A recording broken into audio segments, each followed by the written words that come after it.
Greg, good to see you. I see the podcast is already recording. Did I miss anything? Listen, Evan, we've been going. We've been going for 15 minutes. You missed talking to Kyran Thrax, the Oh winner my, of Drag Race UK season 6. they were on. That was the day that was. Oh my God! I Yeah. what luck! What terrible timing on my part to miss that. You Oh, missed my how costume change and everything. Like yeah, wow. you are truly the quick change assassin of the season. Rest assured. Well, how did it go, Greg? I know I just heard it, but hey, how did it go? I thought it went great. I'm so happy that I want to thank Wow and their PR agency for setting these interviews up. And I thought it was great that she was willing to do it. It was almost a week after she won and willing to do some US interviews in full drag.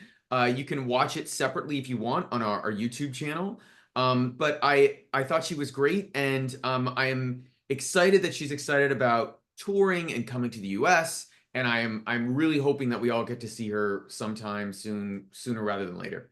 And touring Brazil. And honestly, if what she talked about and being able to collaborate with Sasha Velour at some point, like I could see her doing nightgowns easily. Like I feel like Yeah. that is kind of her world, her aesthetic. It's good enough for Sasha Colby. It's good enough for anyone else.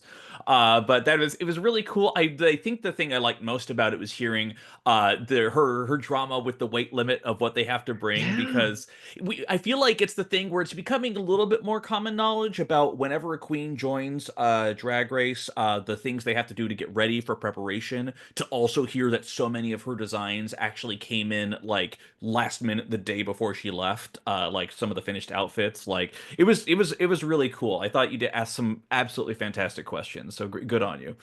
I think I think what surprised me is I still have in my head, because I think it was part of the early seasons, wasn't the weight limit. I always knew there was a weight limit, but in my head Mhm. I still had like, oh, they have to fit these into boxes that they're told they have to fit them in, Mhm. or containers. So that was why I think when we had talked about how did she get the garbage can look there, it was like, how did she do it? Well, it didn't really matter. It was just all about the weight.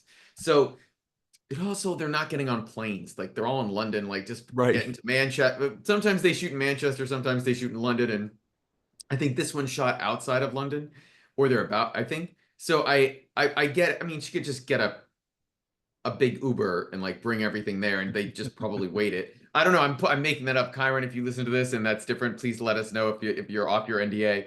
But it was great to talk to her. And again, I think you and I feel validated that even though so many people love LaBois, Kyron was our choice, or at least my choice. And I'm Mhm. super happy she won. And I think she's going to have a great reign, and a global reign that a UK queen hasn't had in a long time. Absolutely. Again, she just crosses different barriers than what we've seen before. And I feel like increasingly, like, nothing against Ginger Johnson or anything, but it's nice to have a queen who is so different from the aesthetics that we normally have. Like, Danny Beard was kind of a little bit with the beard, and obviously there's a little bit more gender bending on here, but for Kyron to go not dressed as a woman, so many of the episodes there, it's not a point of, anger or anything. It's just more of the fact it's cool to see someone break out of the just drag binary or the drag aesthetic that we've seen, especially in the UK too. Yeah. US has had winners of all different stripes and sizes, and here it was just nice to have that there. So I think an exemplary thing. And also, once again, the curse of the four wins once Mm. again hits another queen. I think what was the? I think there was also the other one. It was the, at least in the US seasons, it's the curse of the Rusical. If you win the Rusical, you lose the season. Yeah. I think that's another one on there. So, and Kyron Or did not win the Rusical. And I don't know if it's this. I think in the UK, the curse is if you win the roast, you might not win either. I need to double check, because I thought Lawrence won the roast, but maybe Lawrence didn't. But I think that's, we need to double check. But I Yeah. was gonna say, just because you mentioned their name, I didn't think any UK winner could screw up winning Drag Race UK more than Crystal, who just probably was too young. Like, and has actually had a fine reign, has tons of fans. But boy, Mhm. did Danny Beard like beyond screwed up. Like, I don't even see Danny Beard doing stuff in the UK. I don't see them really on socials. They, from what I hear, when they had their own little pit stop show they did last year, it was a disaster. Like US editors were having to go in and try to fix it. It was like a mess. But I do know, but I will say, as someone who was not a fan of Ginger Johnson and wanted Tamara to win, Ginger has the hands down best I don't know what we call it now. Their prize, their show on WoW They're Presents, a which is WoW Presents original from the producers of RuPaul's Drag Race. yes, but their original that's also on BBC Three. So it was made in the UK. She didn't come to the US, and it's called Ginger's House, and it's Mm. 6 episodes, 15 minutes each, and it's I gotta say I get her now more. It's very funny. She has you should actually if you think there's not good non-season content on WoW Presents, binge these episodes. Kate Bush is like the nosy neighbor who keeps pushing, opening the window into her kitchen and saying hello in full drag. Veronica Scone shows up like to help her put an IKEA type thing together, like it because she's a lesbian. Get it? Like it's actually quite smart and funny, and you're like, oh, I could watch 6 more episodes of this. Or if this was like half an hour or 22, minutes or whatever with commercial, Yeah. like this could be good. But seriously, I cannot believe I'm recommending a Ginger Johnson thing. But I would recommend watching Ginger's House on WoW Presents. WoW Presents Plus. And for the record, for everyone else, you are listening to Worldwide Tea. So just Yo, as a quick note over here, in case you didn't already know, and by the way, if you were coming in for the Kyran Thrax interview, thank you so much for staying. And for all those people who've listened before, thank you so much as well. For those who don't know, I'm Evan Sawdey from Pop Matters. I am Gregory Ellwood from the playlist. And you can also very much read me on the LA Times. I have a bunch Oh, of stuff that's just published over the past couple days and weeks. And this is my busiest time of year. It is absolutely insane, but I'm so excited to talk about Dragons. So glad we only have 3 franchises to talk about. thank you for taking a week off, España, as you film your live finale, the preview of which already looks pretty fantastic. And Amazing. listen, hopefully this will be a shorter episode this week as we only have 3 to cover. But before we jump in, we just want to remind everybody who listens that in this house of love, we believe that all drag is valid and no queen ever deserves online hate. And as American entertainment journalists, we may not get every cultural reference, but we do appreciate corrections. And there are some truly great queens who simply aren't good at Drag Race, and we celebrate them all the same, some of whom we will talk about during Canada's episode this week. But that being said, hey, we got Kyran just gave us the wonderful lead in over here. We got 3 seasons to go in. Let's jump right into the one that thank God is ending soon, Thailand season 3. Baby, oh, it is. So we're down to a top 5 in for those who are keeping up with season 3, Hmm. episode 8. And fascinatingly, every queen who's been eliminated so far has not won a challenge. And everyone in the Wow. top 5 has at least one challenge win, which is kind I of wild. I'm not sure if that's happened before, but that's just how it's breaking out, which is kind of crazy. It sort of feels like the producers did some shenanigans to make things be safe towards the end, so they had people who'd won episodes. Like yeah, it's sort of weird. I will Yeah. also say, there is an elimination at the end of this episode. We'll get to it, but we are at 5 queens within technically at the beginning of this episode, 3 episodes left. So we're in theory only going to have 3 finalists at the finale, and I'm like, I don't think this season can survive with 3 finalists in one episode for the finale, but maybe I'm wrong. Maybe. I mean, right? Hey, by the end of the episode, we have 3 queens with 2 badges each. So, That's true. it makes a very even playing field. But as we enter the episode, Nani Safira has an emotionless reading of Gigi Ferocious's mirror message. The vibe is just kind of weird in the room, truth be told. Like they're sad, but also kind of Hmm. nondescript about it. But long story short, we get to the next day, and one of my favorite things to happen, and this is probably one of the biggest changes with this episode of the season, is first off, it is after the room mail alarm. It is not Pangina who enters the workroom. It is special guest judge Nicky Doll from our beloved Drag Race France who comes in. And it's crazy because as this episode proceeds, we already had Mama Pow on the season, and she Hmm. very much, as we noted in our recap, was like she was a little bit hands off. She was a little bit kind of you chill a little bit. And here you could tell Pangina and Nikki, they're buds. They are friends. They are tossing shade at each other. It is actually you feel the energy with them, and it's great. I have to say my takeaway from this episode is that Nikki somehow, I don't want to say she calmed Pangina down. That's the wrong term.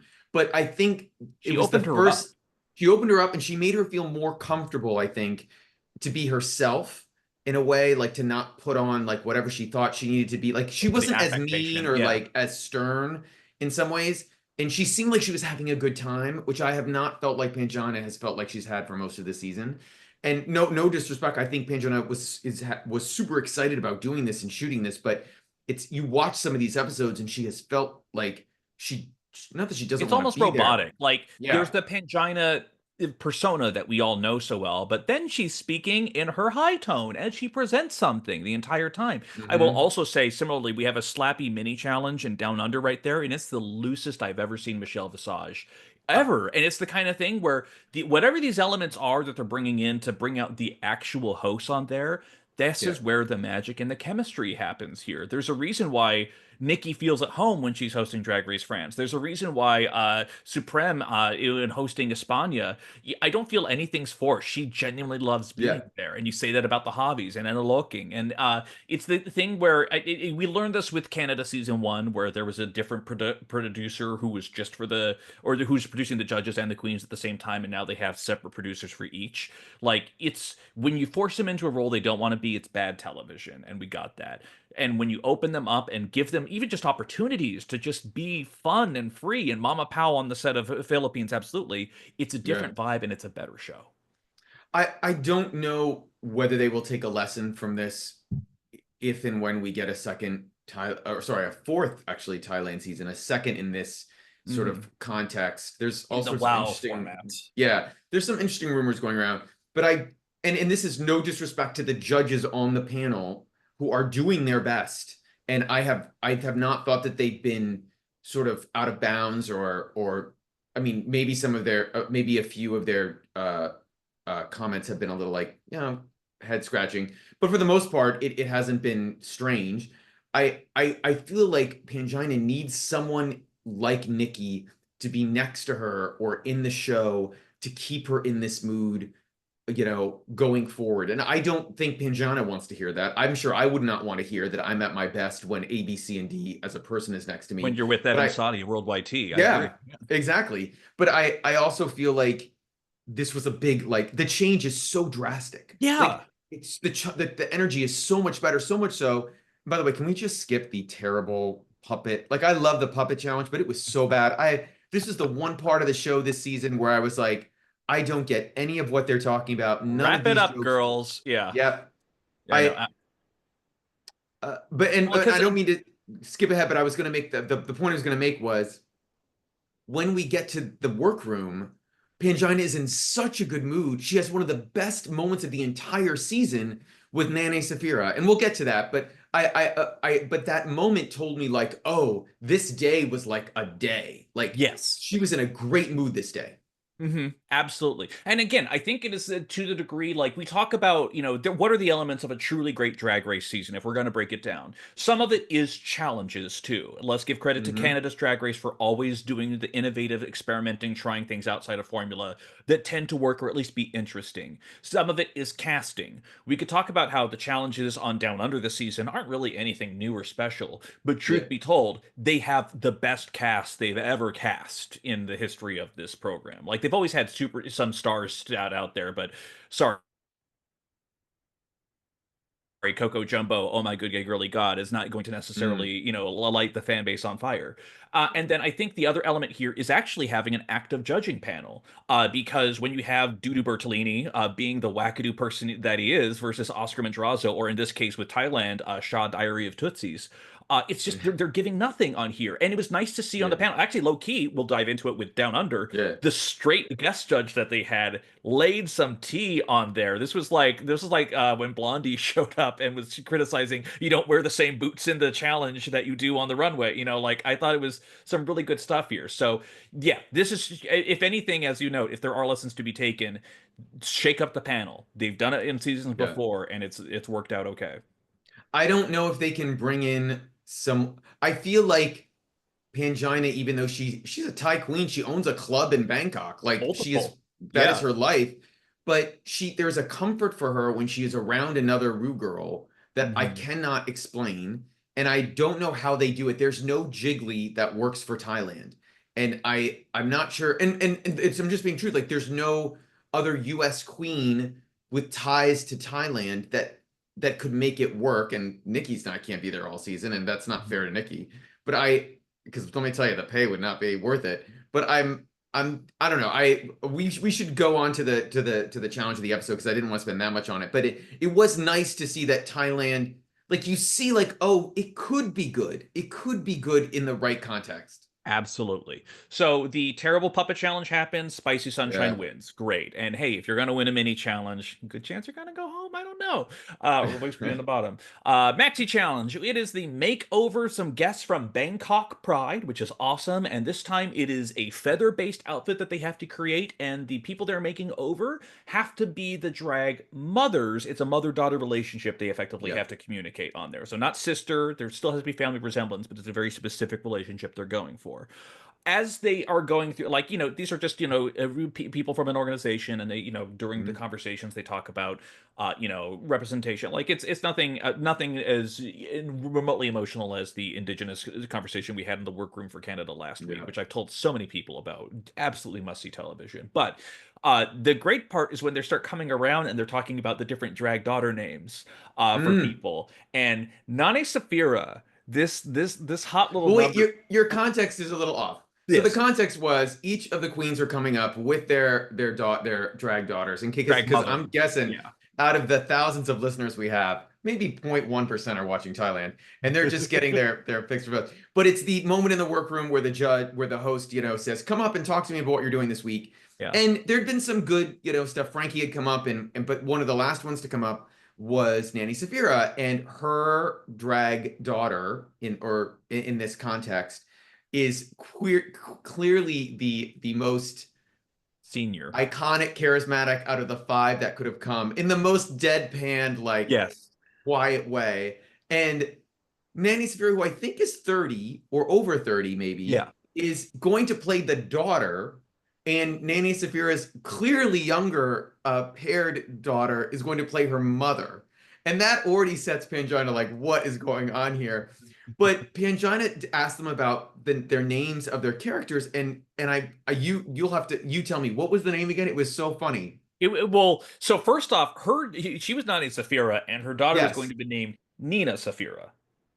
and that already made Pangina laugh. Right, And because it's then because so it's basic. Right. so basic. And then Pangina asks, well, what would ZP do? What would Frankie do? And she just goes through the most basic names of like what the other contestants, drag daughters would be. Easy, And yeah. yeah, It was just so silly. And every single one, she just kept getting goofier and goofier to the point where Pangina is just literally on the floor laughing over how uh, ridiculous this is. and then and in that context, and by the way, we've never seen Pangina like this on the show. Right. Like we've seen her in other shows like this, but never on her own show. And the room is laughing. All of the guest daughters are laughing throughout the room. It is literally the best moment of the season so far. And it's a let's talk about what you're doing on the challenge moment. And then she says, "How old is your daughter?" And she goes, "She's 26." And she goes, "And how old are you?" And she goes, 40. And she pauses and starts to ask about, well, that would mean do you know how old you were? And she goes, and then Nanny goes back, is this a math challenge?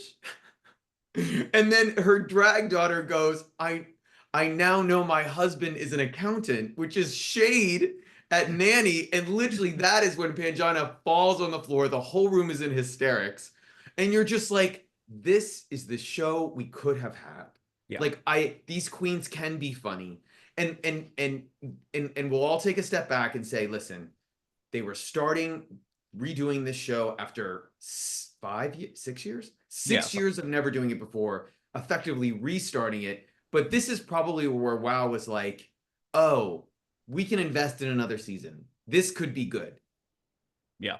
And this is also, for the record, one of the shows that we've been covering since it's debuted. So this has been a Worldwide T original. But it is great, too, because also Nani Safira isn't necessarily the most natural comedian. She always seems like a very serious, focused queen. Like, she can perform when it requires her to be. But it was actually great to see her also this loose, too. Like, I don't know if it's just purely Nikki being in the workroom that unlocked it for her, but, like, instead of just being up there and filming, Have fun. And as we talked about before, you see this with Tyga Brava too. When she shows up on the first couple of episodes of Mexico, she's a professional host and she's ready, and Lolita Banana's guiding her in. And by the end of the season, she's a little bit more loose. She's a little bit limber. She's doing a lot of the stupid reaction shots that Mexico loves doing of just a shot of someone going, like it's just it's silly, but like do the chemistry tests more. Like let's make it happen. It was actually a fun time. This was truly one of the better episodes that we've had for Yes. Thailand so far.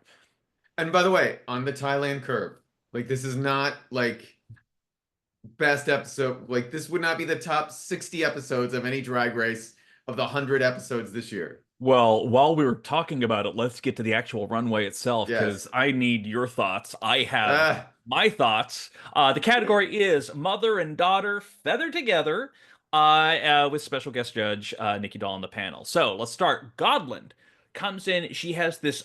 She describes it as a northern look. It is. I would describe it as overly busy. There are like between her and the daughter mother. There's just like these layers and layers of different like feather tops and other things over there. Overall, the thing that works best is, I think, for me, I thought the look itself was a bit busy and a little bit, there was no focal mm, point towards it. But the thing that worked best was their actual interactions on stage, where there's this like stern mother figure who's just like, stop hmm. being so sexy on the stage. And then as they're exiting, Godlin kept turning around, looking back at the camera, or the judging panel. Like, there were some fun moments over there. Not my favorite look, but it was a fun presentation. It's funny, if this look had come in at the end, it would have probably wowed the viewer at Yeah. first. But because it was first, you were like, oh, but is that mother-daughter? Is it really like that close? And oh boy, let me tell you, compared to the other ones, it was pretty damn close. I I I thought actually the looks were quite I thought what stood out is that her drag mother looked Hmm. beautiful. And Hmm. Godlin, I don't think Godlin's always looked great, but her mug this like episode, she looked absolutely stunning. Hmm. So I wasn't surprised with the results down the road, but I thought it was okay. I thought it was good. I thought it was very good in the in for this runway. Also, I completely forgot to mention the moment when Nicky Doll enters the workroom and the confessional of Godlin is just her screaming for about 40 uninterrupted seconds. Love that Or they kept that in the edit. That was great. or you forgot that Nikki, when Pangina came out on the runway, Nikki is sitting in the host chair, and Pangina Yes. is like, no, no, no, no, Yeah. Oh, which is that's right. fun. Yeah. Also, one of my other favorite moments is Nikki acknowledging, like, by the way, here I am, a U.S. drag queen in Thailand, based in France, giving you critiques. Like she In understands, like, English. yeah, In in English, English. right? Yeah, Yes. which was great. ZP comes out in what I will basically call matching pink prolapse flower swimsuits. Um, Not good. ZP's been pretty consistent throughout the entire season altogether. This was, I think, the worst thing that she has ever done on the runway. I thought it was fine. I Okay. thought I thought listen, they had to work feathers in, Yes. and she figured out a way to do feathers. I will say this is one of the few times that whoever the judge was who said it like that the placement of the feathers was a little like strange. Like I sort of agreed like with that. Like, but I it was fine, and I thought she would be what she ended up being in the context of the rankings. To quote the great philosopher Michel Visage regarding Spicy Sunshine's outfits on here. Why are you out here in a bathing suit with a belt? She is wearing effectively two drab Hmm. black corsets with feathers kind of coming out of them. The patterns are confusing. There's kind of this blue strip of feathers that are kind of a connecting Hmm. element between the two outfits. Like, the worst part about it is that I actually liked the performance they did on the stage. I thought they had good chemistry. The looks were not the best. They weren't. And then also, why are you the daughter with white hair? Girl. I was like, what? I don't. I was thinking, did she misunderstand? Was it supposed to be the other? She thought it was the other way. And by the way, there's nothing wrong with the daughter having white hair. It just, for what they wanted, I thought it was not the brief. Yeah. To quote another philosopher, Charlie XCX, girl, so confusing. So Uh, confusing. then then we get to Frankie Wonga. Frankie goes out a little bit here. Not my favorite look of the week, but I will say there was a fucking trast on here where basically there was kind of this red pink hair look that both the daughter and Yeah. mother were wearing. But Frankie was the mother with kind of a longer hair set, and then the contestant was the daughter with a spiked mohawk hair set. And so there was matching elements and kind of this like ripped or like drizzle pattern across Hmm. the different outfits that kind of worked over there. Low key, when they came out, I got like, oh, it's Lavoie and Kyran. But like it was still like not my favorite, but it definitely had personality. It was different but similar. Like it fit the brief for me.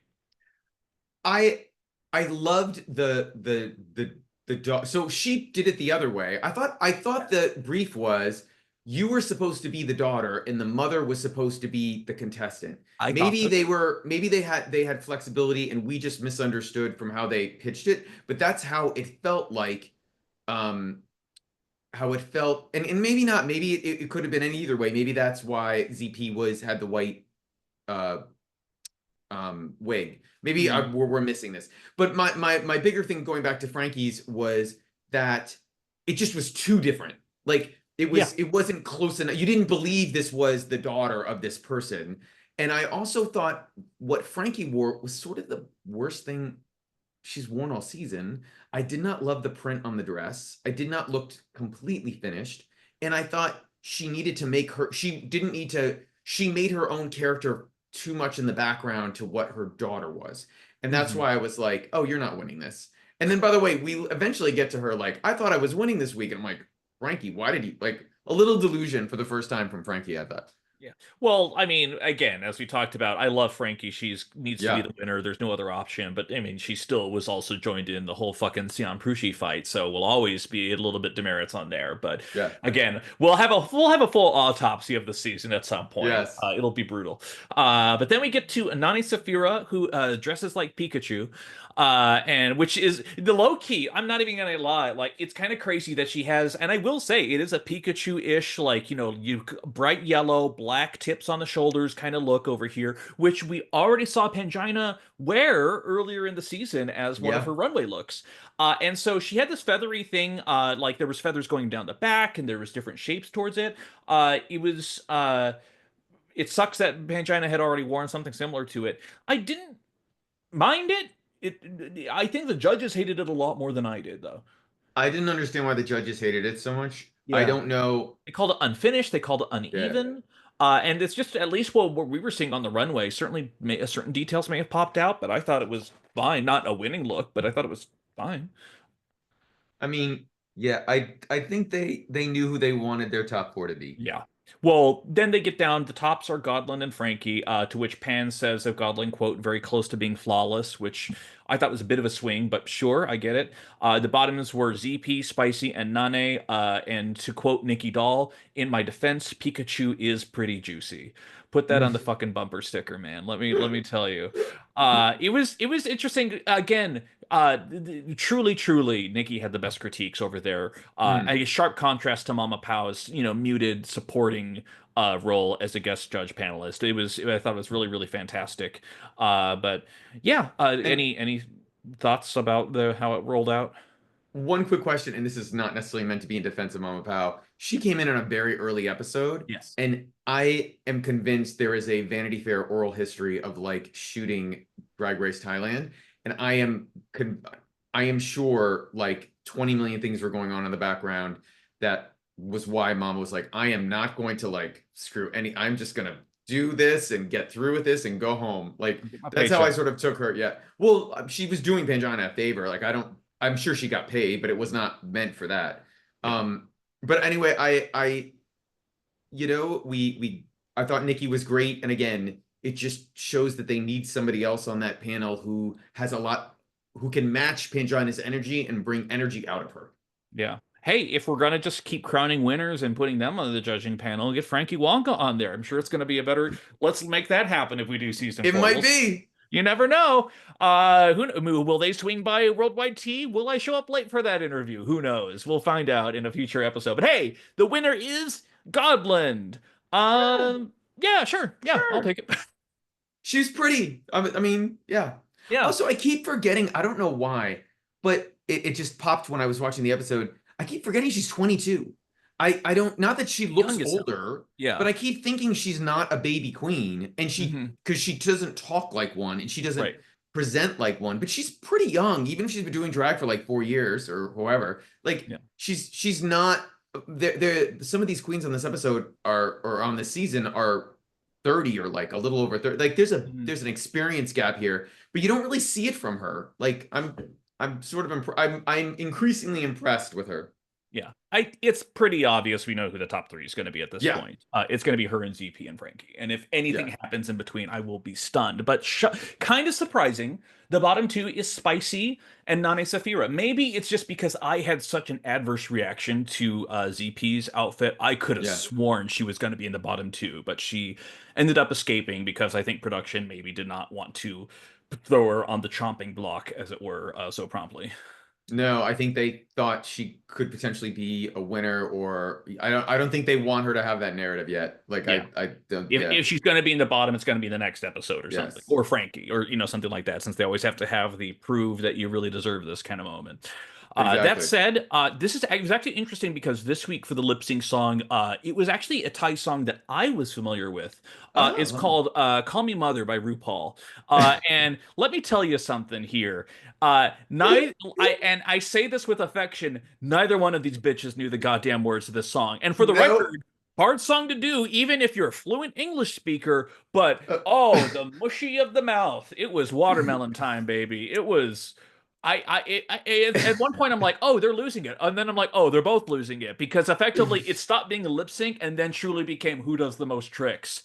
They I, both did it, but my God, which is really funny because my whole take was like, this could have been a double save. Like, yes, I thought they both brought it and they were both fighting and the timings was great.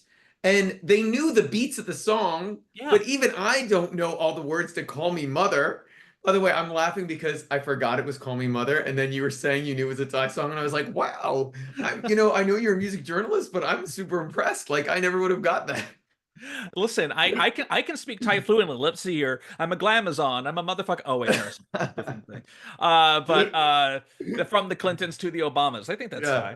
Thai. But yeah, I think the thing it was like weird because they both truly gave it. They both had presence. I do think genuinely like the two things that happened was that I do think Spicy was a little bit more engaged. She did repeat a couple tricks, which isn't always the best thing in a Yeah. lip sync. But Nani Safira slipped on her black skirt at the very final moment of the lip sync, which I don't think necessarily worked in her favor. She's trying to do some sort of She split didn't jump. slip. She It was fell a and the fumble. black skirt was she did her thing, and because she kicked her leg out, it looked awkward. Because I watched it again before we did the podcast. She kicked her leg out and it pushed the skirt away. It looked like she had I don't know if that's how it looked in real life in person, but I Yeah. thought I think, if we want to give it away, Nani Safira goes home, and when she was walking into the workroom, she talked about how she was a designer, right? Like, Mhm. didn't she talk about that?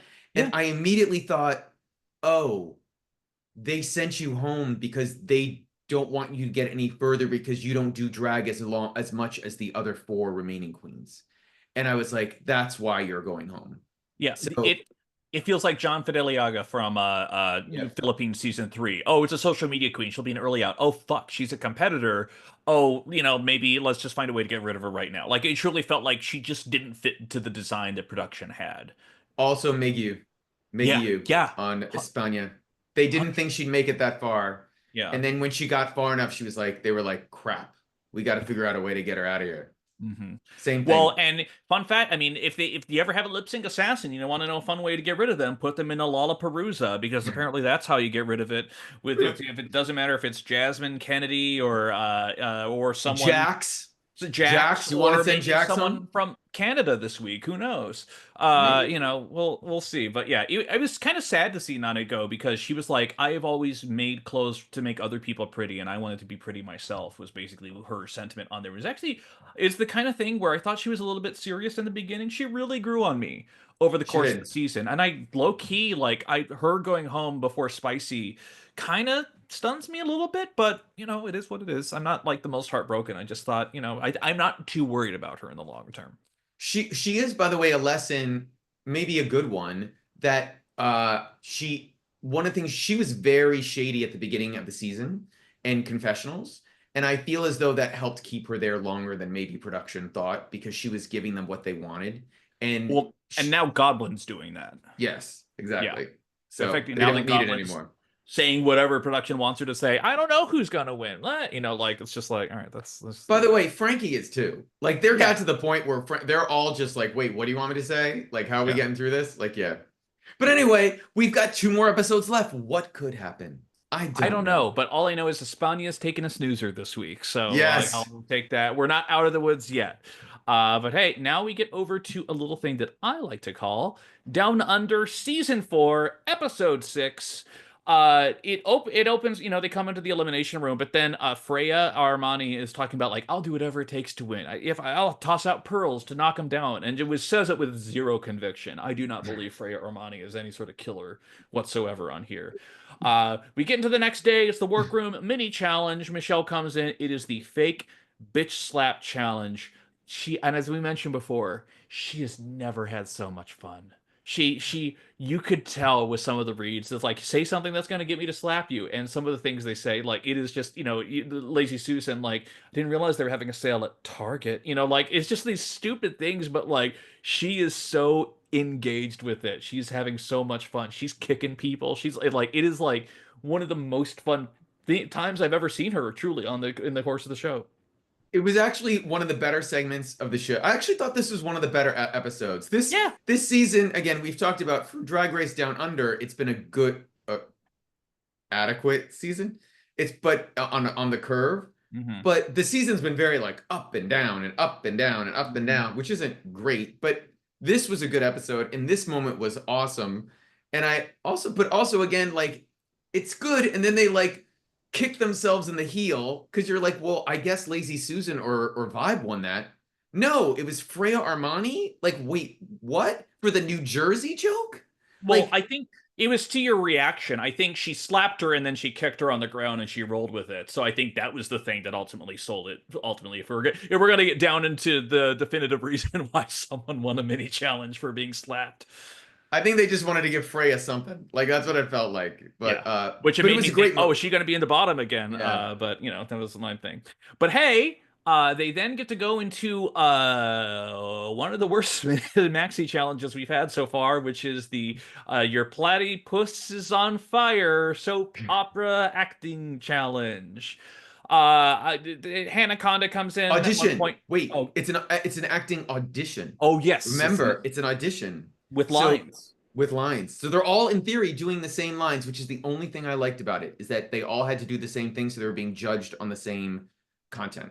Hmm. Yes.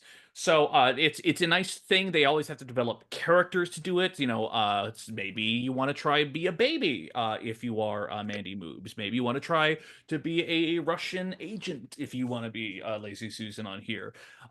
Hanaconda shows up. I will say earlier I was thinking about like can I do a Hanaconda impression for my podcast? And I went and I scared my cats earlier when I did that. So I realize it is a lost art. I'm not necessarily going to win a Hanaconda in person lookalike contest in New York, since that seems to be the craze now. But she shows up. It's nice to see the queens talk about their ideas, and then you know, Michelle challenging them on is this actually funny? Is this, you know, like, and Mhm. it's fine. We get into the actual challenge itself, and they're being directed by Reese, and I'm not sure if it's the editing or what. It just feels awkward. I don't. It's not as awkward as the Double Trouble improv challenge from whatever the fuck that happened in Thailand last week, but it's definitely like I don't. I truly am Trinity the Tuck asking where are the jokes on some of these. It was a little strange. They also did not show a lot of Mandy, which I thought was strange. But I thought the idea was a good idea. I Yeah. think the problem is that they didn't have enough comedy queens left. And you need to do this when you have enough comedy queens, and really they only have the only real comedy queens are Vibe and Lazy. So Mhm. you're asking other queens who that's not their forte to try to do it. And they thought that the worst part is they thought they were being funny. And you can even tell from Reese's reaction, which they could have been playing with editing, that he wasn't. Yeah. So it was strange, but I have to say, I thought Lazy was hilarious. I Oh yeah. totally laughed at Lazy. By the way, Lazy's doing her Werner Herzog here. I don't know if she's staying with the Finally, Russian she gets to Lazy, bring it out. Yeah. but she's doing her Werner Herzog, and that made me laugh because I could tell that's what it was going to be. And then I also thought, I don't want us to get ahead, but like I thought Vibe was good. Like Yeah. I didn't understand what eventually happens in the episode. Yeah, the only thing that really affected Vibe was Vibe more than anything else. I think it's the thing she did adequate more than anything else. I think for me, I was just confused by the challenge because I thought, as they typically do in some of these things, they film things and then later on the runway you could see the finished product, like their entire Yes. audition or just something else like that. Instead, what we saw in that segment was what we saw, and that was Yeah. it. And it was like, oh, okay, that was in the entirety of what we got are and are going to make our assessments on. So It, it was nice though to see some of the queens trying things. Like even though Max has been very public about processing being out of a bad mm, relationship, her mother passing away, she still went for it. I'm not yeah. sure how effective it was, but I really thought she tried to give it her all. And also Nikita, I thought was actually pretty funny. Ultimately, I don't think the judges agreed, but I actually thought she was really trying stuff for the most part. I didn't think Nikita was funny, but I thought Nikita took it seriously. I thought Yes. Nikita was trying to actually act. And I think that was probably the disconnect for her, is that she didn't realize it doesn't matter if you're trying to act and be a character, you have to make them laugh. Yeah. And I think this is some deep actor speak. She got too into the role and didn't really realize I need to make Reese laugh. And I also think they probably also were doing it thinking, oh, you know, I'll be funny. And even if Reese doesn't laugh, maybe Michelle or somebody else thought it was funny. And by the way, we don't even know if they didn't know it was going to be shown on the runway. Right. It wasn't clear. So they may Well, have and thought, oh, we'll see this all together, and if the other queens laugh at it, maybe it'll help me. on the following day, when they walk into the workroom, we talk about Vibe feels very self-defeated because we truly don't know how they're Hmm. feeling about it. Like, even Vibe's like, it was fine enough. Like, I got some laughs. Nikita's like, I think they laughed, but in the wrong places. Like, it's confusing. I think even they seem to not be sure of where this is set going. Also, in a Brand, challenge like this, sorry, Paul, to interrupt. In a challenge like this, you can never laugh in the wrong place. Like right. any laugh's good. Right. And hey, we saw it with Lil, even when she did her roast in Hmm. UK, she got more laughs for screwing up than being there. But like, it's still, you made them laugh. That's the biggest thing. You didn't bomb, which is a deal. So, I will say for some reason that when you talk about actors being too into themselves, I just think about this is not related to Drag Race at all, but Bradley Cooper talking about how he cried when he was talking to Leonard Bernstein for when he did Mm. the thing, and he never met him in real life. And also Lady Gaga on her House of Gucci press tour when she did some sort of Zoom actors roundtable thing and says, does anyone else get drunk off the prop wine on set? And all these other actresses are like, no. I don't know what you're talking about. But Leah, listen, you can go too far. When Lady Gaga said there could be 100 people in a room, you were amazed. You Uh, amazed, amazed, but hey, amazed. we get to a runway. We get to by Liquid the way, we have Dreams, what? the Liquid Liquid Dream. Dreams runway. We have an actor and stand-up comedian presenter Matthew O'Kine, by the way. He's going to come in fairly prominently later on. A lot of really good feedback for him. Liquid Dreams, Jesus Christ. Let's start into it. Vibe. The words I wrote down was chop. Because if it's Liquid Dream, again, the barrier that I want to have, can you look at a photo of it and know what the runway category is? With Vibe, Yep. fuck no. It's a black vinyl thing that wraps around. It is a basic design. Go ahead. No, I'm keep no, please going. I'm just gonna say I have two words that will be repeated a number of times for this runway. Mm-hmm. Drag closet. This was taken out of the drag closet. And by the way, they are not rich queens. All drag Right. is valid. I get it. But it was slick. It was a slick outfit, but it does not meet. It's a stretch to say it met the prompt. Yeah. I just want to briefly remind our listeners here that Greg has done a fantastic job curating our Instagram, Worldwide Tea Podcast on Instagram right now. And one of the things that he challenged me this week is going forward, we're each going to pick out a runway from all the episodes we watch in any given week that we think is top tier. And listen, I hate to be a basic bitch, but the next person who walked out, Lazy Susan with a dress that looks black and white, that when you pour water on it, it changes color, and her updo hair has a faucet on it that she turns on so water spills down over it and it changes color. Sorry, that's my pick of the week. Like, it's also for the other episodes we have, we don't really have the best picks because it's a Lollapalooza and this not great makeover challenge, but it's Lazy Susan. Like, she brings it to you every ball. It is truly, it's kind of like almost boring or expected that, oh, Lazy Susan's gonna do another really good runway. There you go. Like, I don't know what else to say. It's fantastic. Evan, I've got really bad news for you today. You don't pick one runway from all of the episodes franchises. You pick one to cover all. You cover from each franchise. You have to pick three. It's not one. So you're gonna have to go back to Thailand to decide. And Whoa. I guess I'm gonna have to pick another one from this freaking Uh-oh. because we each should be doing our own, which is I think good. if we match, that's okay, you know. Roger We, and hey, Reagan we can we agree on need a we booth. need the scrolls. Yeah, We that's need true. more than just three. We But need I will scrolls. say Lazy Susan's was, and by the way, I'm all good with you picking this. Is all great. I thought it was brilliant, especially for Drag Race Down Under. And and even more impressive is she designed the print. That print is she is one of the things she had put on her Insta this week is she only, or no, she talked about it in the workroom. She'd only recently gone from working full time doing drag on the side to just doing drag on the side. But she worked in marketing, and I think she has like an art degree or a graphic She design sort truly of is a background. Karen from finance. Yeah. Yes, and well, at least one that has a BFA or a master's of whatever. And you can tell like her visual sense keeps popping up, and it Yeah. was really smart this week. So good, loved Yeah. it. Like, and also for the record, Lazy Susan's Instagram is actually fantastic because she explains her looks. She is showing her audition tapes. She applied for a US season earlier on, which is wild. And like, she really is like giving fans actual insight, like the thing that you would most want a queen Yeah. when explaining a look on there. So actually one of the best social media queens on top of everything else because she's putting the love into it. Well, in that case, if that's my pick, then Greg, is your pick Nikita with her water dress and chandelier wig? Maybe we'll figure it out after this episode. But I would say, big, just unsolicited advice for any queen: stop saying your drag mother gave you this dress. Like, it does not help you when you're walking down the runway when when they hear this for you to say like she passed this along to me, because it says one, it just drag closet, like came out of Mhm. the drag closet, and it sort of looked like water. I sort of agree. Michelle was sort of like, it's sort of, I think that's actually what she said. It like sort of does.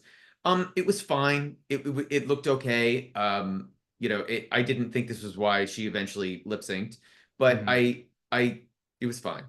Yeah. The hair was okay. But oh, Mandy Moobs. Listen, her giant silver water puddle caftan, it's a good idea. I think I can actually say it's a good idea, but girl, if it's just gonna be a caftan that drapes on you, and then when you go to the side, you get to see that, you get to see like the actual Her undergarments. panty, yes. Girl, like that drag 101 on here. Like, it was not great. Do you know what? Part of me wants to believe her in that she actually did make this for the runway for the challenge, but it also just made me think drag closet. Like, she had this caftan in her drag closet, Oh, realized it was could be interpreted as a puzzle, but maybe she made it. I could be totally wrong. yeah, But it is again one of the most disappointing runways she's had this season for sure. absolutely. Well, speaking of drag closet, whatever the fuck Freya pulled out. Because listen, this she described it in the runway voiceover as an ancient water spirit. Girl, it is purple with flue. So you can dress it up however you want as being liquid dreams. It's just a dress you had. And it's Let, blue and purple. Great. Just roll with it. Accept it. I am willing to admit that there may be part of her culture and background that I do not understand, or I'm unaware of, not understand, Mhm. but unaware of. And maybe in her mind this screams ancient water spirits, but ancient where? Just give us more, like tell us where. But I want to believe her. I want to Yeah. believe her, but also it's not a great outfit anyway. And if you actually have tea on this, worldwidetpodcast@gmail.com, let us Please, know. Freya, please let us know. Yeah, Like, DM us, genuinely. let us know. Whenever we plug the email address, we actually mean it. Like we actually like Please. feedback on here. It's only going to make us better and snarkier. Uh, Or you know what? DM us on Instagram. If you have yeah, please DM us on Instagram. Follow us and DM us. let us know. Last but not least, Max. Here's the thing. Do I like it? I personally don't. Do I think it's kind of basic? Yes, but does it actually fit the prompt with what she's doing with it as a celebration of cum? It I'm sorry, it kind of does. She does the wet hair, she does kind of the sparkles on there, like it is a little bit of an abstract idea. I don't love it, but I feel like it is trying to fit the prompt more than some of the other girls. And this is definitely a closet dress, no mistake, because it is Oh, basic. But like she at least tried to salvage it in a way I don't think some of the other queens did. I If we so you know how debate on it, she that's fine. You don't have to no, agree. it's no. We listen. I want to keep 10 more seconds to talk about Max's terrible white dress. But the one thing I'll say about it is I think they have them go in and get in front of a microphone and say like what the dress is. I think she came up with the cum reference as she was walking to the microphone because I don't That's believe that's what this was. It was a water with jewels. I'm doing water in my hair. That's yeah. what it is. Like, Even though but everything's it white. but Michelle heard it and ran with it on the judging panel, Yeah. and if that helped her, it didn't help her. It helped her a little bit at that moment. I will also say I've had this realization. A lot of people are disappointed in Max because Max is a big queen in Melbourne, and outside of what she's gone through with her family and everything, and I don't want us to get ahead of ourselves. I did have the realization with her drag mother, or Isis. It's Isis, right? Isis or Ursus, who won last season? I just Ava Loren on the judging Isis, panel. yeah, right. I don't know, for some reason I thought I was pronouncing it wrong. That Isis there. Isis is the designer. And my guess is that Isis has helped her with so many outfits in the past and probably didn't because she knew she was going to be a judge Mm-hmm. while Max was competing. I And I wanted to be think that impartial. it to be impartial, because clearly everyone in Melbourne would have known and would have probably they don't want that on social media. So I sort of feel like we've seen half of who Max really is. Mm-hmm. And maybe this was not the season for her to come on the show. But I'm getting a little ahead of myself. Come. Yeah. I Well, listen when Michelle said aim for my tits, like that was truly incredible. This is you going could on the end of your see. greatest hits reel, by the way. Yes, it is. Just bad. I will. Yeah, it was she. They made the best out of a crazy situation. Yeah. Let me also say Matthew O'Kine, like out the gate, he's just like when he talks about vibes, black, Tool, kind of almost trained. He's like, I was expecting more. If can I be honest, I feel like it felt like Yeah. dragging toilet paper out of a restroom over here. And Reese Nichols is like, straight people with opinions, and he's like, am I doing anything wrong? And it's like, no, I love it. Like I do feel like encourage him, let him read the girls. Like that's what we're here for. I well, okay. So you enjoyed this guest judge, correct? Uh, I well, here's the thing.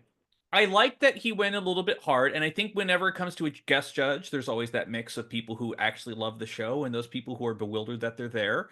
And then you also have I don't know how welcome the panel made him feel, which I think may have been a part of factor to it. But what was I think I overall enjoyed his appearance from what I saw in social chatters. I think other people did as well. But what were your thoughts? The queens were not having him. Like they have number of them have already come out on social media and said that he was absolutely terrible, that he was mean, and that at one point during the recording, Reese and Michelle had to tell him to stop, like that he was being too disrespectful, and that they basically said worst guest judge of the season for their experience. So this is the power of editing. They were able Yeah. to edit around all that because remember also when they do these critiques, they're usually standing out there for like 20 minutes. It's not the 2 minutes. if So if that, it's gonna be probably longer sometimes, close to an hour. sometimes it is, yeah, Yeah. especially if there's 16 queens or whatever. But no, so it's very interesting. I actually could tell the tension. He was giving me Joel McHale energy when Joel McHale was on On US Drag Race season season, 11, yeah. which famously is also those queens in that season will say the tension between Michelle and Joel was like bad. Palpable. Yes, it It was. was And not. It was Joel, not a fun time. I know people who've worked with Joel on other shows. I think he just went in trying to have fun, and it just was not matching with like what Rue or Michelle were doing. So, and also he may have misrepresented himself as a fan of the show, which sometimes happens. So, but anyway, This is it why you is what listen it to is. see. You get that perspective on here, right? Yeah. But also, by the way, it's super hard for they're shooting the show in New Zealand and they want to they're grabbing people who are on tour in New Zealand who might be famous in Australia sometimes to just appear and not have to fly people over. So they get who they get and we can only hope that when Drag Race Down Under returns a year from now, they have better guest judges. They won't, Yes. but we can hope. I mean, listen, it is a Stan original. We don't know what kind of pull they Yep, have, so we will exactly. see. The tops for the week are Lazy and Freya. The bottoms are Vibe, Nikita, Mandy, and Max, basically. Although when they get into the workroom, like all of them are like, "Well, I heard some good things and some bad things." None of them are pretty sure. The only thing that is Yeah, genuinely sure is that Lazy's winning the goddamn challenge. Which, yeah, spoiler alert, she does. yes. Yeah. And now she Uh, has 3 wins. 3 wins. So Also, Bob, you better get kicking to it if you think you got a shot with this. yeah, also deserved. Like I don't have any I don't have any objections to any of Lazy's wins so far. No, no, no notes. All good. So hey, we go ahead and somehow Vibe avoids being in the bottom two. It is down to Max and Nikita doing an actually fantastic song, "Talking Body" by Tuvalu. Mm. And quite frankly, there needs to be like 8,000 more Tuvalu lip syncs. Bitches, Heat. I mean, like the list goes on. Cool Girl. I mean, we could go on it for hours. Yeah. No one dies from love. Anyway, uh, it's I fun. think No One Dies for Love was used on a season, like an international season. I could be wrong. I will go Well, double check. yeah. I could be Well, wrong. it's show notes. We always put in the show notes, Yeah. or if we remember. But either way, it's an okay lip sync. They both kind of do. I wasn't really getting a lot of specific energy in one direction or the other myself. The song, it, they were having the other girls talk about how it's a sexy song, like when, the queens who were safe, like talking about what was going on, about how Nikita was giving sex. It's not inherently a sexy song. It's like Yeah. sort of in between like a dance pop song and maybe with a little sexual stuff to it. That's what's great about Tubi Lu. Her stuff goes in different directions. But I thought Nikita was giving that and was convincing you of that. I thought Max looked like she just wanted to go home. Like she just looked tired And and she had her been that energy way for was the last low. 3 episodes. Yeah. Even when she has been in the bottom two and doing splits and stuff, it really felt really more like an obligation lip sync Yeah. performance than anything else. Like, yes, she can do splits and things, but also she's going through intense emotional turmoil. I can't really blame her for, doing it or doing Max by the numbers, as it were. Like, it's not that she's, again, Drag Race truly, not every queen's going to be great at it. And I think she can be a good Drag Race queen. I think circumstances decided otherwise in for her. I am not actually convinced she can be a great drag race queen. I was super excited about her being cast. I've seen a ton of her video performance stuff. I like sort of did research on her when she got cast. And I was like, wow, like she's a player. And I just don't know if she has the personality for all the other stuff outside of a musical or a lip sync challenge. Yeah. And I think, she's been doing drag for 6 years. And so she feels like she still needs to be baked, but she's been doing drag for 6 years. She has the most followers before the show started of any of this year's contestants. And like by a mile. Well, Hmm. actually, Lazy's sort of caught up with her. But in the Instagram followers, she's like at, by the way, the number that there are 2 queens on this cast who have 30,000 followers on Instagram. Every other queen, including Vibe, has under 10,000 followers. It is wild, like Crazy. wild. And it's the first time it's sort of been this way. They've always been queens that were more popular sort of globally on Hmm. Down Under. Anyway, this is a whole tangent. I don't want to go on it, but I just feel like she either needed more time or she just might not be a drag race queen, and that's Yeah, okay. that is okay. We Yeah. celebrate them all the same, but also, again, I think she truly did have hard circumstances. Maybe she could have Yeah, broken out of her shell at some point, but it just wasn't going to happen. And again, I think yeah. she'll be fine at the end of the day. I still think she'll have a lot of people that still support her. She'll still be one of the Melbourne's biggest draws, but also, sorry, you're competing against Lazy Susan this season. I don't think you were going to have a chance, if we're being Yeah. real. Still want Lazy But Susan to win, truth be told. same. And so, but we're down to five queens. Yep. And I hope someone goes home next episode, dear God. Let's let's see. We're gonna keep powering through because that's what we do here at That's what World we Wide. do. Yeah, absolutely. And with that said, we have one final thing to go through, and let me tell you, everybody, it is Canada's Drag Race. Uh, God, is it already episode 3? Is that true? Yeah, I guess it is. They jump right into it. Uh, I am so excited. I cannot. I've been looking forward to talking to you about this episode literally all week. I'm so excited. Whoa. It really is. It's like one of my favorite things to happen. It is episode 3 at the start of it. Xana talks about Uma and the writing of the challenge last week and said, quote, "You sabotaged me with the writing. It felt very sabotagey." And Uma's like, "I don't know what the hell you're talking about. I thought we were pretty good in this, like little product challenge that we had. It was very odd, but I'm not sure how much they actually felt like that, but either way, it's a good indication for what's about to come because it is I don't remember this being named it last time, but they're still calling it the Slayoffs, where it's going to be basically a lip sync smackdown, but it's done in teams, where basically there's 10 queens left. They're split up in 2 teams of 5. Whoever wins the most head-on-head lip syncs as a team, they get a point for every win. Most points wins, everyone's safe, and if you win your lip sync but you're on the losing team, you're still safe. It's just down to the losing queens. It is interesting that things shake out the way that they do because with production, it could have been maybe 4 people were in the bottom, and it turns out just 3 people are in the bottom. But let's get into it. They're divvied up into teams. Perla decides that she wants Michaela, Tiffany, Uma, and Jaylene on her team. Virgo Queen picks Sanjina, Xana, Helena, and Minhee on her team. We can get into it a little bit. Like they talk about strategy, they talk about who's Mm-hmm. going up against who and who wants to handle what kind of lip sync. I didn't. It was a fun little moment of kind of strategy. I didn't have any particular insights on it unless you did. Not really. I'm trying to remember who was picked last. I wasn't. Was Minnie It was Minhee was picked last, and she Minnie? described the feeling of like, even though you're a proud, drag queen, she didn't necessarily feel it's not a good feeling to be the last picked for anything.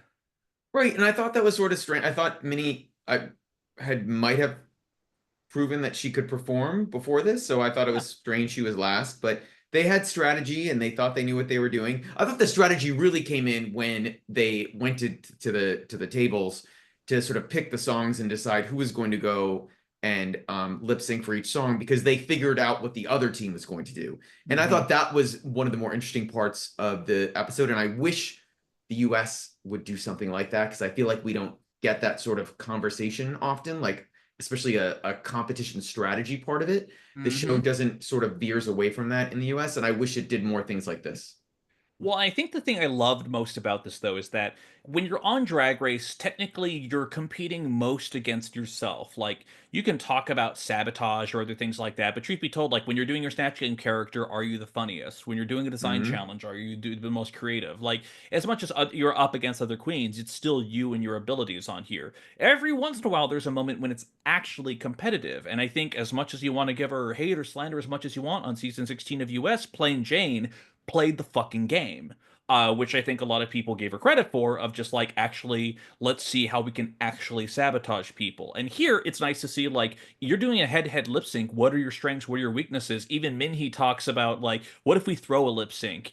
Which a lot of the other queens are like, why the fuck would we do that? But, like, I Yeah, that understand makes, kind of. by the way, just strategically makes zero sense. Like you don't like you're no there Yeah. no.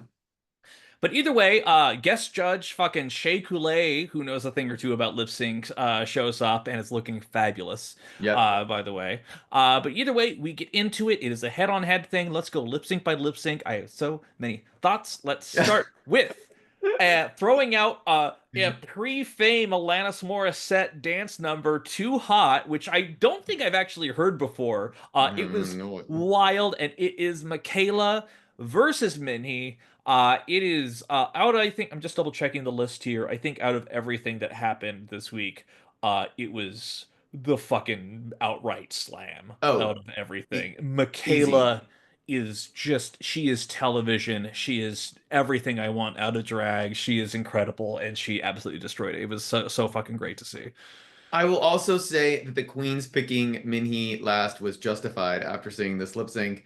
I think I figured out that Minhee is a comedy queen Yes. and despite her amazing physical attributes, she might not be a dancer. She might Yes. not be a performer, or if her performance needs to be more for comedy stuff. But that was my big takeaway, and I was like, oh, Michaela is like incredible, like just Michaela. killing it. And the thing is that like Michaela, she is giving you sex. She is able Yep, to like give you even for a song as strange as this, as much as Minnie was doing the hands up thing, and actually had some good comic beats. There was yep. no way. I don't know if any queen would have been able to hold a candle to Michaela, if I'm being honest. Maybe Virgo. It Maybe, yeah. depends. Maybe. Yeah. Yeah. Either way, the winner is Michaela, unsurprisingly.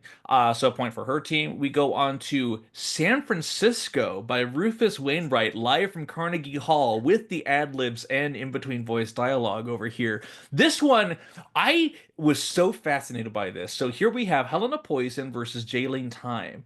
Going into it, I'm like, this feels like it's Jaylene's to lose, and I was so pleasantly surprised. Partially because Helena is in this weird Katy Perry Teenage Dream California Girls kind of look, which doesn't feel at all akin to the song, but I think it's certainly a look that she had. But it was great to see. It was like you kind of low key, you also started to see a little bit of the limitations of what Jaylene has as a performer because it did feel like this was Yes. absolutely the kind of slower, balladier kind of song that would be a little bit more in her wheelhouse. But Helena has the face and she has the emotion to sell the song. I also think, and granted, I've not seen Jaylene. Neither of us have seen her live, or I haven't seen a lot of videos of performing in I think Vancouver or the British Columbia. She feels like a park and bark lip syncer. Yes. Like and when you're doing something like this, you can't just park and bark. You have to move Mhm. and do stuff. And she had the feathers and she did a bunch of spins, but she was also she was a little clumsy. Yeah. And I don't think she does this very often. And I think that was part of why she lost. I thought she was fine, but I also thought everything I'd heard about Helena told me everything that I've like she's a great performer and she can probably do anything.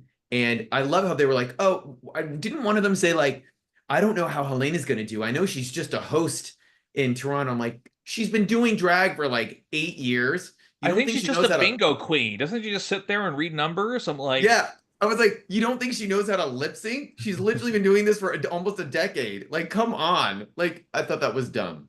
yeah, I agree. And it's just like I still was like I was still kind of surprised, but I thought it was still well balanced overall, but I think for the most part Helena ran away with it and it was a genuine surprise, pleasantly. But remember what I talked about last week? How Brooke was not going to give Helena a lot of credit if she didn't have to.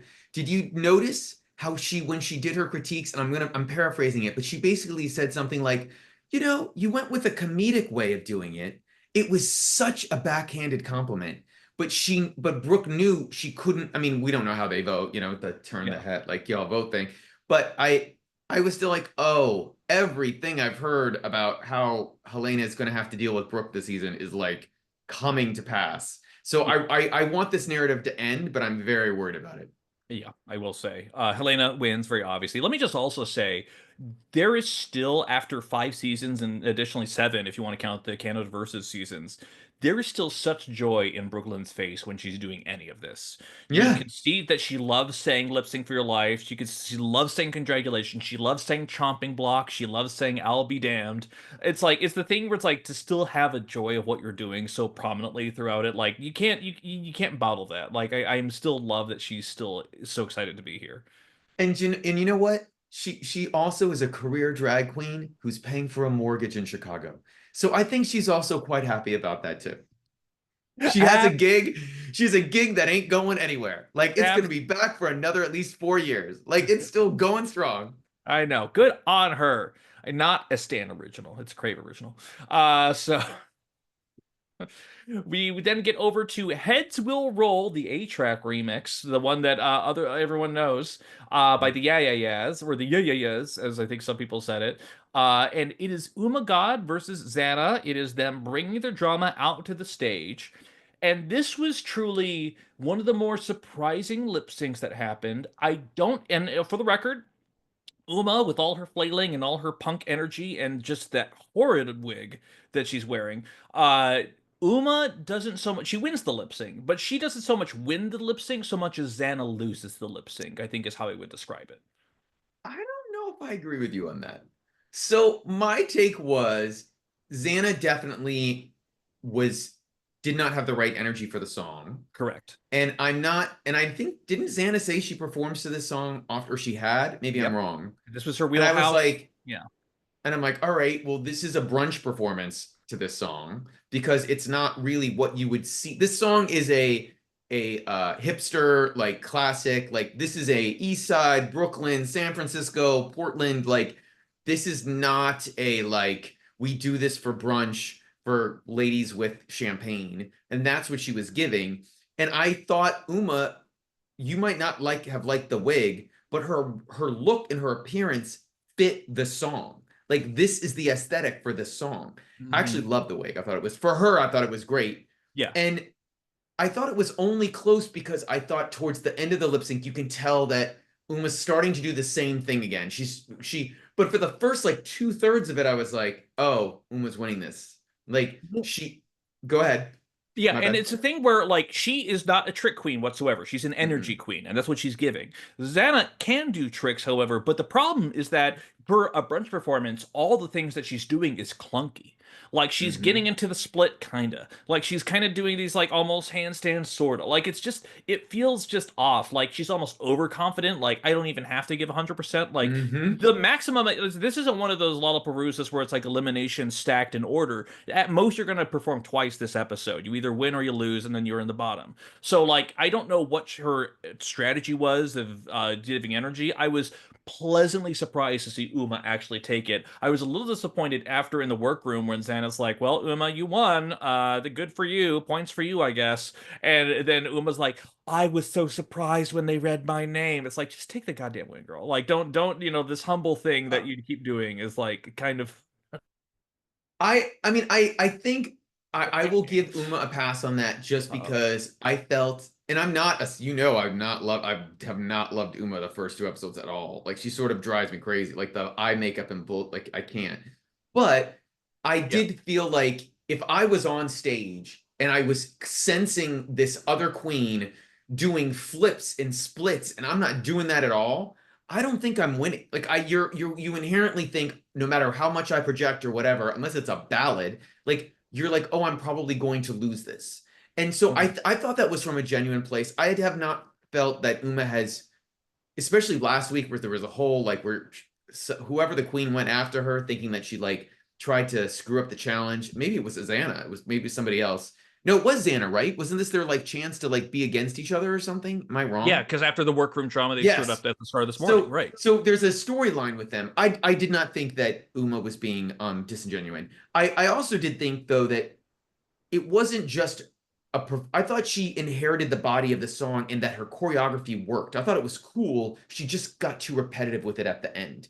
But I now think like, oh, Uma could go perform at like a whole bunch of venues in the US and Queen they would love her. Like Mhm. she can perform and this idea that she wasn't a performer has sort of been like a little not a red herring, but like she's sort of been hiding Yeah, what she really she's been is. playing the quirky queen. She's been playing a different So angle on there, but she can yeah. actually turn it out if needed. I don't know if she'll survive a lip sync against say Michaela, but she certainly proved that she's not just, Yeah. dead weight in the performance department or would be necessarily an early out, which is great. We then get for the record, one of the reasons I love this episode so much, and again, I think this is a great episode. I think Canada is off to a great start so far. I'm not saying this is an all-timer episode, but Yeah. this was maybe one of the best confessional episodes ever There are so many little Oh. tiny moments that happened over here because the next lip sync, it's Virgo Queen versus Tiffany, and Virgo in the workroom says, "I can't bottom. I had too many burritos," and it's just like one of the best reads I've ever heard in my life. It was just one of the best things ever said. X's by Tate McRae. This is a dance fucking song on here, and I think Virgo and Tiffany are well matched. I think this is a type because Tiffany, she could do the splits and moves and everything else like that. Virgo, oh, yeah, I don't think it was necessarily a blowout, but I do think it was, as much as this is Tiffany's wheelhouse and she could do all these stunts on there. The thing is, doing stunts and embodying the song are two different acts, and I think Virgo Mm. did a fantastic. She had a great look. I thought she did a really fantastic job of really getting to the fore of it. I still thought it was a little tight. I thought Virgo hands down won. I thought Tiffany, and I keep relying on this comment, which I should not be doing. Stop But relying on that comment. stop relying on that comment. Um, I thought Tiffany again giving basic brunch performance. I didn't I think Tiffany I love Tiffany's confidence. I'm not sure she's as great a performer as she thinks she is. But by the way, half of drag and performance in general is confidence. So maybe it was just a bad day for her, but I did get like, oh, overconfident queen. I think there's a part of that too, but I also think about talked about the comment on this podcast before of Trixie Mattel talking about Candy Muse is basically saying certain queens don't have access to all those emotions on their Yeah. face on there, and I feel like that's with Tiffany, and I'm not sure if that's just her face or what, but she can't necessarily smile or emote in the same way that Virgo Queen absolutely fucking can. And so when it comes Right. to hitting some of those beats and moments and just like, rolling your eyes or being like that, she does it in a way that feels naturalistic, or at least performance naturalistic, whereas with Tiffany it feels stiff. And I think that was kind of the biggest dividing line between their aesthetics overall in the song. I just also think Virgo was super creative. Like Yeah. her choreography is like 10 times the level of Tiffany, and She that's knew when part to of it. wind it down. She knew when to Yeah. keep it sensual. She knew when to have the little ha ha ha ha laugh that's in there. Yep. Yeah. So Tiffany was shocked. I don't think much other people were. It was still, I still was like biting my lips a little bit. I don't know where they're gonna go. But Virgo Queen was the correct answer. Not that it really fucking matters, but both teams are 2 for 2 right now. So shocking everyone. It comes down to the final lip sync. Certainly, production didn't have anything to say about that. But the final lip sync, it is once again a Priyanka lip sync. It is Bad Bitches Don't Cry featuring Ralph, and it is Perla versus Sangina. And I have replayed this lip sync like 3 times already. It was maybe my favorite of the entire evening, if I'm being fully honest. Did you flip on who you thought won it? Yes, actually I did. Because initially, at first, it's the thing where coming into it, like Sanjina, she was like, I'm doing this for the brown girls. I'm doing this for the queens of color Hmm. right there. And she attacks the song. She jumps in, full energy, ready to go. She is like embodying moment. She's doing little like kind of belly dance movements when there's that little pre-chorus little bit that happens there.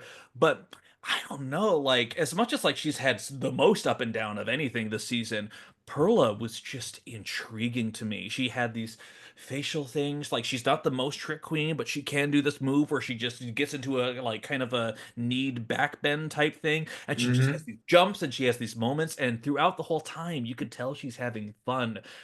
Picking these moments, picking out when to do energy and when to go back and flipping back and forth on stage. Like it was way more evenly matched than I thought it was going to be. And I just love the energy that was exploding out of both of them. I did think But that Sanjina, I did think she kind of repeated herself a little bit near the end, but her energy was yes. constant throughout. So overall, this was my favorite of the entire episode. But who do you think really won it? In my heart of hearts, I do think that Perla won it personally. Right. Perla won it. Yeah. So I mean, my take is Perla won it. I think Sanjina showed a lot of energy, and I Hmm. thought that was great. But she didn't just repeat it at the end. She did the same movements the entire time of lip Hmm. sync. Like if you watch it, it's the same thing the whole time. And at least She also Perla played to gave the camera a fuck ton. She was like yes. almost going right up to Which, the lens and grabbing it. Yeah. by the way, super smart. I will 1000% give her credit for that. But I love her confidence, but I I just thought Perla won it. I thought it was obvious. You could tell by Michaela's reaction from the back. like watching it when she got out of her chair because of what Perla was doing, that she clearly thought Perla won. So or maybe that's the final lip sync. I need to double check. But I thought Perla easily, not easily. I thought it was close, but I thought Perla won it. I thought, oh, I'm gonna bite my tongue. I don't think they could not have given this to Sanjana unless she really bombed it. And it was, part of the narrative. You just don't do this to a East Indian queen, like on the show, performing to an East Indian queen winner. Like it would have looked terrible. And it was so close that it was easy to just give it to her. Sanjana, by the way, on social media is not having the haters coming for her. Like she just posted something yesterday, like, you can come for me. I know I'm great and whatever. And I'm like, girl, you haven't shown one good outfit yet. Like, don't. Anyway, all drag is valid. All drag is valid. I also want to give credit to when they're talking about the deliberations, Minnie talking about here I am stirring in my stool. Wait, that sounds terrible. Again, great confessionals. But long story short, yeah, Sanjina wins it. So ultimately, it is Team Virgo Queen, surprisingly, who takes the win, which means her, Sanjina, Xana, Helena, and Minnie are all safe, which means that there is now a bottom three, which is Perla, Tiffany, and Jaylene. Let me tell you something else that really came out in this. As much as this was a great episode for confessionals, holy shit, Tiffany annoyed me this whole goddamn time because I don't know what it is about her confessionals that she's doing. She just feels like it's turning on for the camera, like she's almost like Laganja-ing. Like it just feels like whatever persona she's trying to put out there just feels like maybe it actually is her. Just feels fake. I don't know other way to describe it. It just felt like throughout the whole thing, I'm always gonna be this kind of confident bitch. Well, I feel like other queens are like actually themselves and letting their quirks and personalities and vulnerabilities side through. Even I think it was Perla who said, "Well, this is an unfortunate blip for the third time." Like that's funny, like they're like, yeah. But Perla's mature for her age. And I thought Tiffany, I need to double check. I don't know how old Tiffany is again. Mm-hmm. Tiffany just gives out like super young. Yeah. And maybe that's part of like what's going on.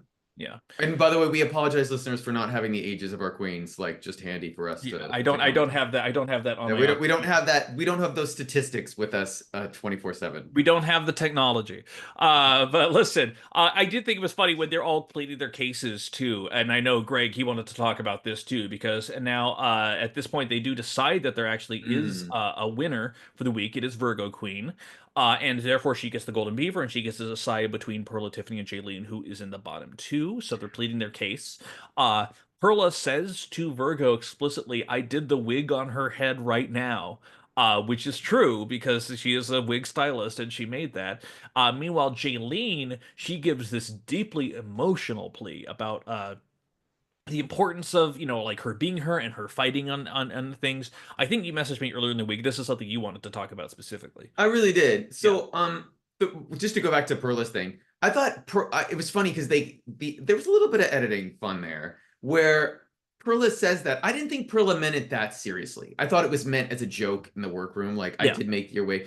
It was not, it was flippant. It wasn't meant as like, you owe me. And then they clearly afterwards had one of the other queens, I can't remember who it was, say, I can't believe she like pulled that card, in the workroom. And I'm like, come on. Like, you didn't need it. Like they didn't even need that reaction to it.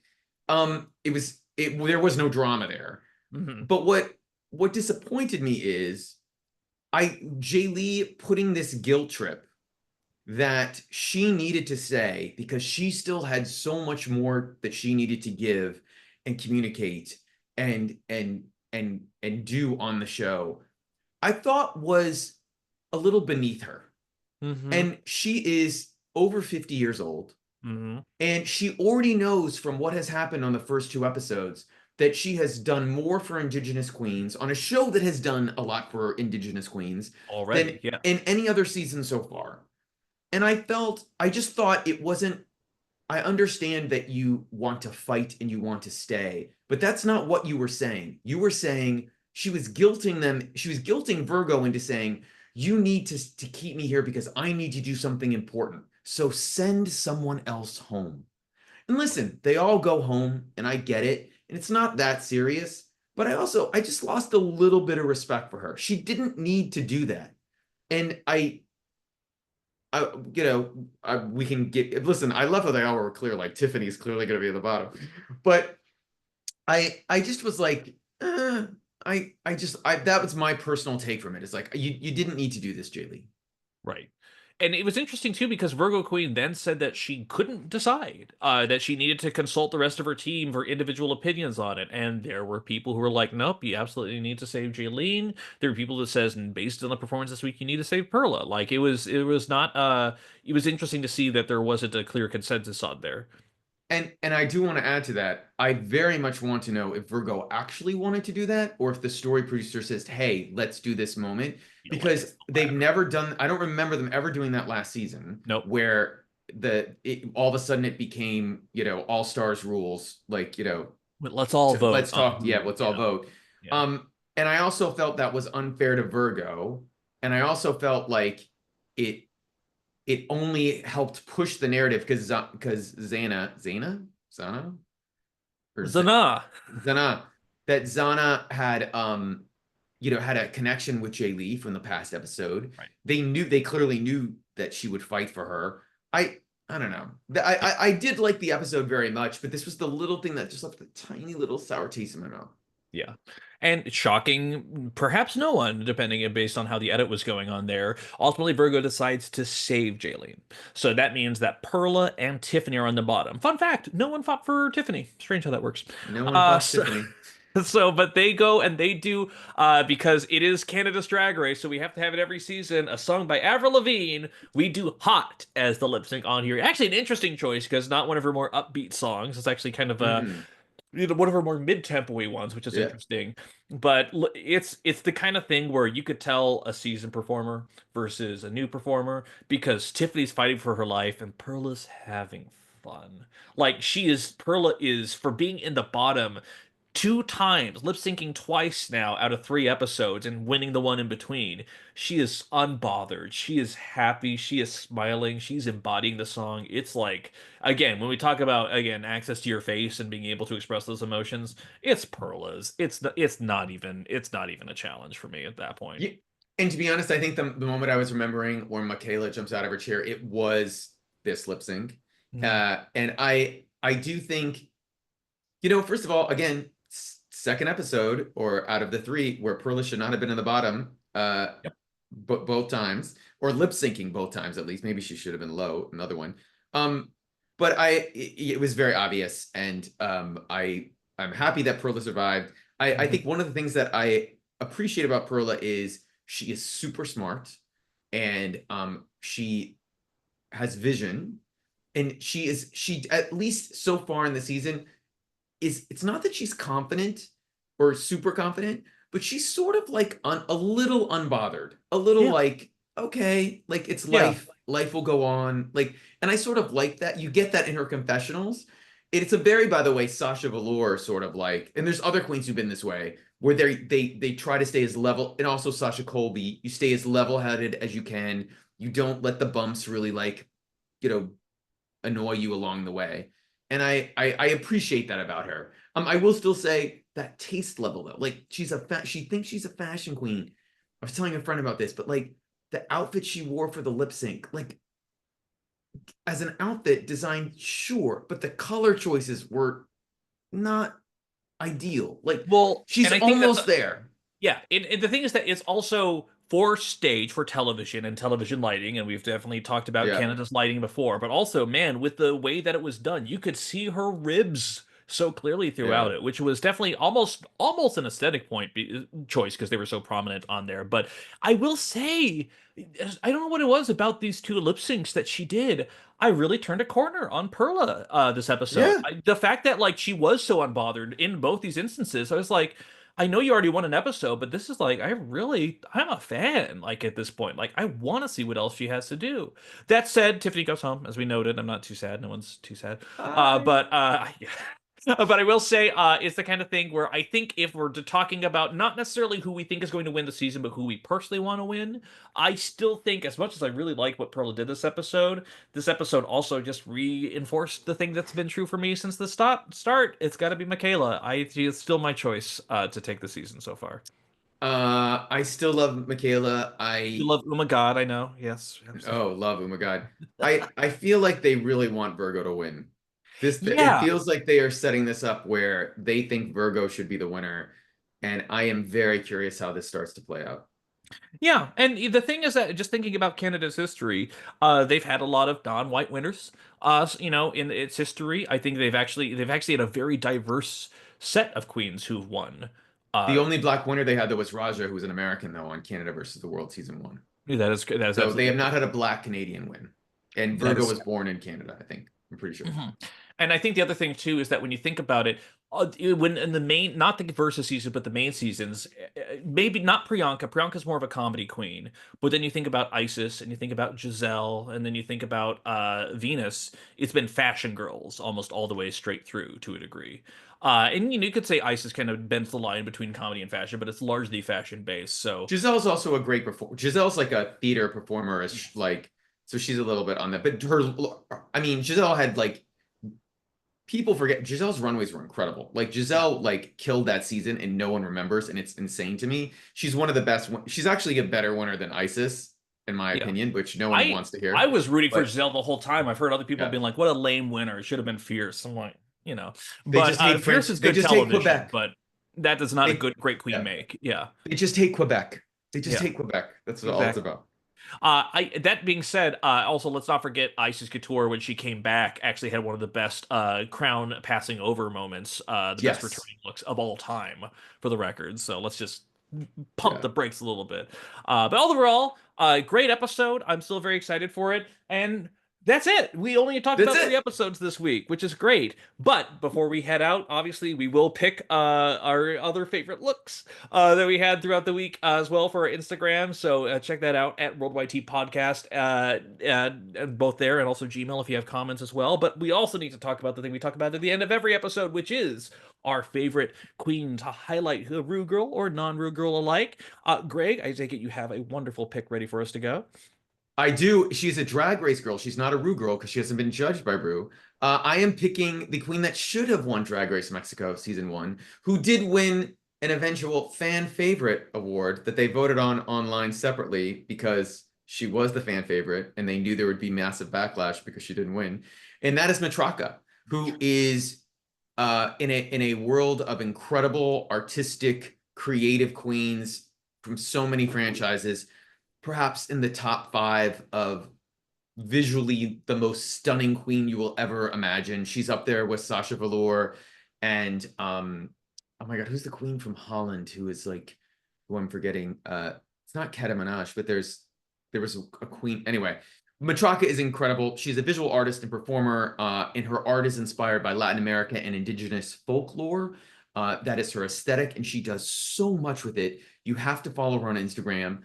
She also just won a Drag Queen of the Year prize that I think was handed out sort of like I'm probably wrong. It looked like it was like the Queerty or the Out magazine of Mexico, but it Cool. was a big ceremony and she won. She clearly beat Galavaro and so many other queens.